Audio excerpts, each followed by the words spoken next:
The snake. Daniel crept out of bed, grabbed Pablo, his dog-eared teddy bear, tiptoed from his room and, after carefully closing the door, ran as fast as he could along to his parents' room. Dad! Dad! There's a snake in my bed! Daniel's dad put the lamp on and half sat up, his bleary, sleepy eyes adjusting slowly to the light, his brain trying to process the strange new information. Dad! A snake! Daniel snivelled, holding a forlorn Pablo by the leg.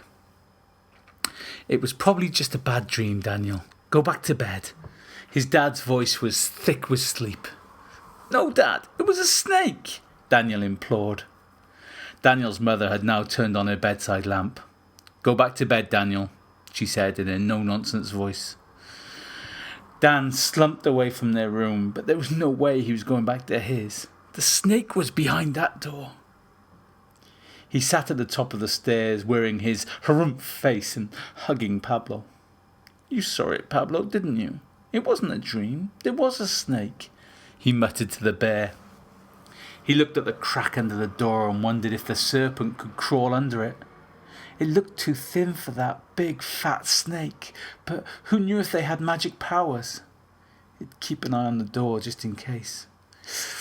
He shivered in the drafty stairwell, his pyjamas no protection from the cold of the night. He sniffed back a tear.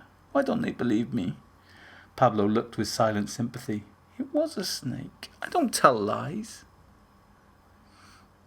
Then a light came on in his parents' room. Dan froze. He was in trouble now. They told him to go to bed and he disobeyed them. It was his father who came out of the room, hair all over the place, his chest bare. Let's have a look for this snake then, shall we? He said in a calm voice that surprised Daniel. Dan stood up and took the hand his father had proffered, feeling braver because he was with his dad, but not that brave. He hid behind his father's legs as his dad opened Dan's bedroom door and put the light on. See, there's no... His voice trailed off as he saw the huge creature writhing on Daniel's bed. It took seconds to slam the door firmly shut, and this time it was Dan and his father who ran as fast as they could along to his parents' room.